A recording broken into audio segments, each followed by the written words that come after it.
Mõned päevad tagasi avasin Maksuameti lehekülje ja tsipa rohkem kui 2 minutiga täitsin oma tuludeklaratsiooni. Ma olen neid tuludeklaratsiooni täitnud mitmed korrad mitmes riigis, Ameerika Ühendriikides, Hongkongis, Malaisias ja Eestis. Ja seni pole veel lihtsamat ega mugavamat protseduuri kogenud. Täna tahan teile rääkida, miks see nii on ja miks see ei pruugi olla maailma parim tulumaksusüsteem.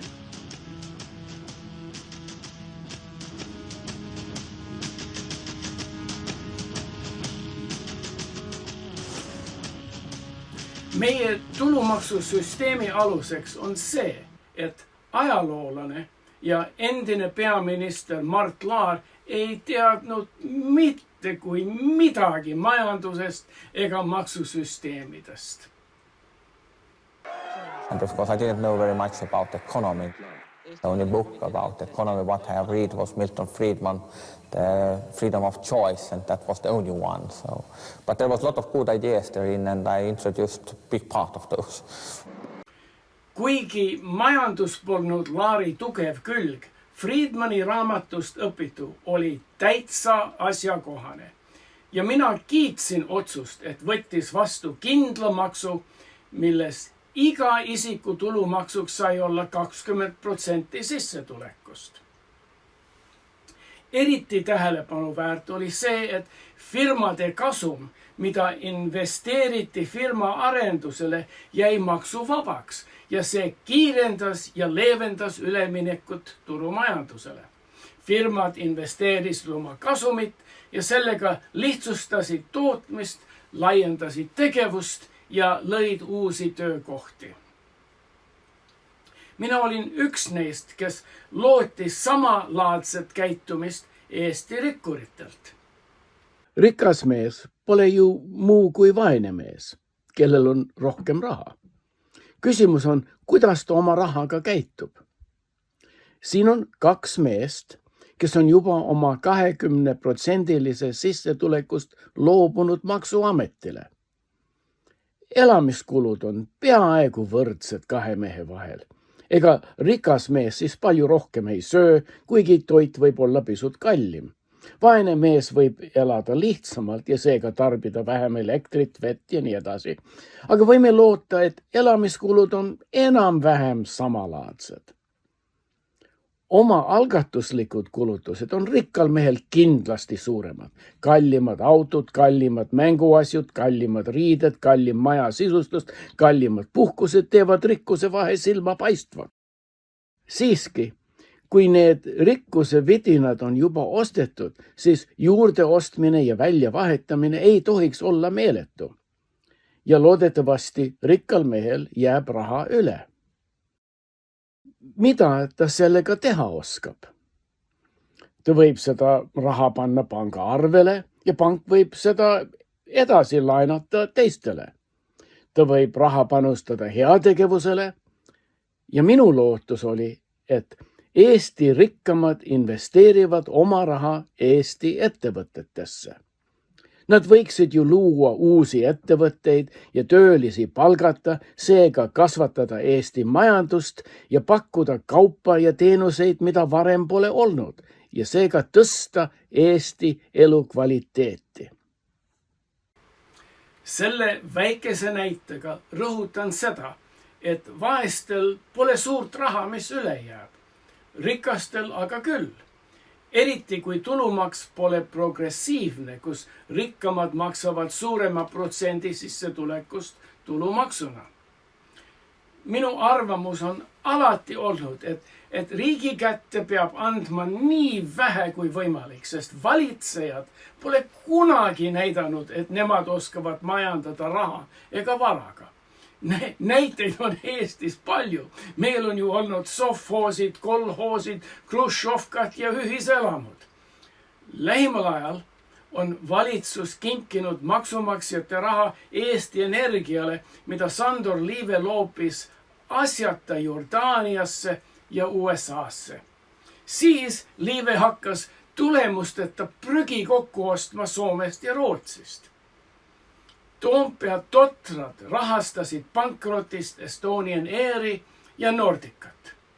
Koroonakriisi ajal nad kinkisid miljoni Tallinkile, et firma saaks osta Lätis Burger Kingi frantsiisi. Ja tänapäeval kulutavad maksumaksjate raha meie vanavanemate raudteetehnoloogia peale, Rail Balticale. Minu arvamust selliste kulutustele näete siin, selles lingis, mis siin üleval on. Mina lootsin, et rikkamad ärimehed oskavad otstarbekamalt ja ühiskonna heaks oma raha kasutada. Aastad tagasi ma tegin sellel teemal video, milles seletasin, kuidas on tähtis, et investorite oma raha on seotud oma investeeringutega. Kui nad riskivad ainult võõraste inimeste raha, siis pole vaja tulukuse uuringut ega järelevalvet. Kui aga oma raha oleks kah mängus, siis poleks olnud tõenäoline, et Sander Liive oleks puistanud raha Jordaania ja USA kõrbesse. Poleks siis tõenäoline, et Juhan Parts oleks subsideerinud Jan Palmeri Estonian Airis. Ja kui teil huvi, seda videot näete ka siin üleval selle linkiga. Aga põhimõte jätta rikastele rohkem raha on see, et rikkad teavad paremini, kuidas seda kasutada ja nende investeeringud toovad riigi ja rahvale paremat elu. Kahjuks minu arvamus ja lootus pole täide läinud. Eesti rikkamad pole käitunud nagu ettevõtjad, vaid nagu pankurid, kes otsivad kindlat investeeringut tasumust. Urmas Sõõrumaa vedas oma raha Hispaaniasse. Hillar Teder viis Ukrainasse. Tederi poeg Rauno otsustas investeerida mingi rikastele mõeldud mängumaale nimega Porto Franco. Rikkad paigutavad oma raha just sinna, kus valitsused kindlustavad, et raha ei kao projekti läbikukkumisega. Rikkad otsivad valitsuste tasemel arendusprojekte, milles pole karta, et projektid jäävad lõpetamata või võivad pankrotti minna. Kui arendusprojektid on valitsuse tasemel, siis maksumaksja alati päästab projekti, ükskõik ka, kui mõttetu, kasutu ja halvasti välja mõeldud see on. Projekte, mis kaasavad meie rikkamaid, on näha igal pool. Kui valitsuse raha on projektiga seotud, siis pole investeerijaid raske leida. Mida suurem on valitsuse panus, seda kindlam investeering ja seetõttu seda kergem leida investoreid, sest kui projekt untsu vajub, siis investorid on kindlad, et maksumaksjate toega läheb projekt täide ja investorid saavad oma kasumi igal juhul. Sellisest ärimeeste ja poliitikute koostööst on välja kujunenud surnud ring. Ärimehed ostavad endale sobivad valimistulemused, kui rahaga toetavad poliitikud, kes nende projektidele valitsuse tasemel toetust otsivad. Poliitikud loovad tulutoovad olukorrad ärimeeste jaoks kohandatud tingimustega.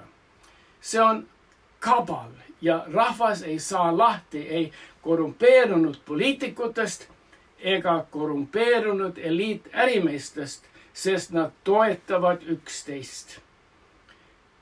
Eesti Riigikogust on saanud poliitikute rehabilitatsioon kliinik. Kui Ratas jäi vahele Tederilt altkäe maksuvõtmisega, siis kaotas peaministri koha, aga astus tagasi Riigikokku. Kui Reps varastas maksumaksjate raha ameti auto ja küttekulude ja kodumasinatega, jäi ta haridusministri kohast ilma, aga jäi edasi Riigikokku, lootes, et rahvas unustab tema käitumist. Keit Pentus-Raharullus sarnaselt kaotas välisministri koha, aga mõne aastaga taastas oma reputatsiooni Riigikogus, et jõuda rahandusministriks, kuigi tema ainus rahanduse ja majanduskogemus on sulitegevus. Valimisseadus on sätestatud nõnda, et rahvas ei saa korrumpeerunud valitsejatest lahti ega ka korrumpeerunud ärimeestest lahti. Ärimeestest ei saa lahti, sest poliitikutel on tähtis eliitärimehi rahastada, et nad edasi annetaks poliitikule ja neid võimul hoiavad. Rauno Tederit ei lubata pankrotti minna oma Porto Francoga, sest siis issi ei maksa poliitikutele pistist. Ei tohi ju ebaõnnestunud projektile leida kogenud ja oskav arendaja, kes lõpetaks põrsapoisi projekti ilma maksumaksjate rahata, sest siis võiks maksumaksjate raha suunata rahva heaoluks. Ma lõpetan selle jutu maksudest. Eesti maksusüsteem on näidanud, et rikkaid ei saa usaldada. Rikkad ei käitu ettevõtjatena. Rikkad ei loo uusi firmasid. Nad ei loo uusi töökohti. Nad ei leiuta uusi ärimudelid. Nad ei panusta oma raha heategevusele ega Eesti elu arendamiseks. Eesti rikkad paigutavad oma raha ainult kindlatele tehingutele, millel maksumaksjad garanteerivad investeerijate kasumit. Ja kui rikkad ei panusta midagi Eesti elamistaseme tõstmisele, miks siis lubame neile meeletut kasumit?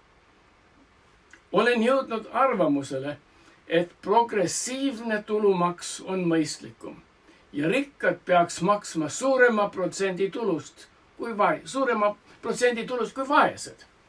Ja kui sellist reformi ette võtta, siis oleks ka mõistlik selle eliitpoliitiku ja eliitärimehe ringi purustada.